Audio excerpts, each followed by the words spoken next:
ఇదైతే పొరగంటి కూర, ఇవి దోసకాయలు, ఇవి దొండకాయలు, బెండకాయలు, చామగడ్డ, బీరకాయలు,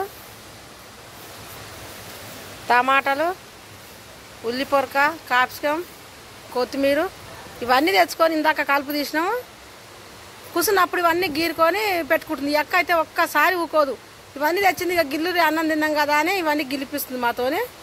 ఎక్క పేరు అయితే శాంతక్క, బాలపురము. ఇక మేము ఊరికే కూర్చుంటే ఇక గిల్లురి సెలేజరా దబదబ వీకుదాం కానీ ఇంకా చీరి అని చెప్తుంది. సరే అని చెప్పి మేము గిలుతున్నాం. ఇంకొక అమ్మనేమో ఇంకా మంచిగా నిద్రపోయింది.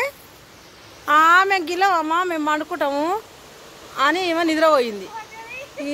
వీరిద్దరు అయితే పక్క ఊరు. ఈమెదైతే కాసారము, ఈమెదైతే తాటికోలు.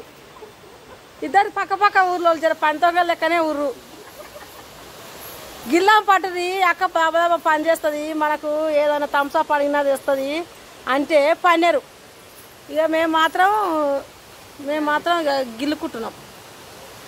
మళ్ళీ మేము గిలుతుంది. ఇక పెద్దమ్మ చెప్పినప్పుడు ఏ పని అన్నా చేయాలని చెప్పి మేము ఇద్దరం అయితే చేస్తాం. ఇక గిల్తక్క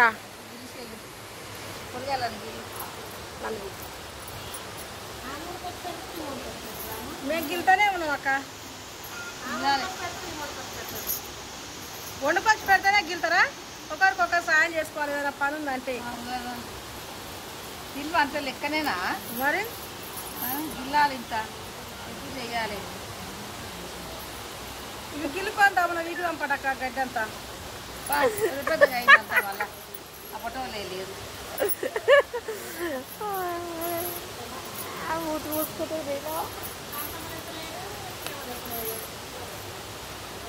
ఆ పక్క తీసుకుని ముందు పోయాడా పని చేయబడుతుందని గడి తీసుకోలేవు. బండి చేస్తాను, మేము కూరగాయలు వేస్తున్నాం. ఇంటికాడ మీ కోళ్ళు గిల్లరు కదా, మనమే గిల్లుకొని పోదాం. మనమే గీసుకొని పోదాం. ఇంట్లో పడుతుంది.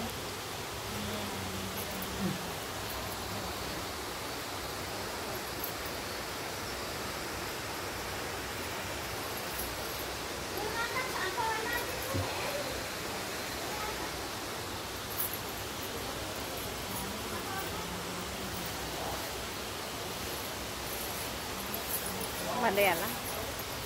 అది శనిగా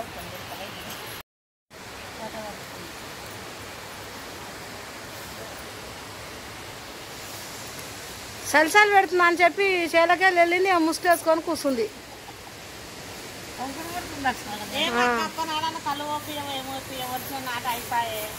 లాస్ట్ రోజు ఓపిస్తా చెల్లె. ఏడికిపోతా రేపు సంది రారా? ఎందుకు? ఏరు దగ్గర అయితే మరి ఆడుకూడ నేను వస్తా కదా పోపిస్తాకి. ఎందుకు తాగారు? ఏమైనా తాగొచ్చు.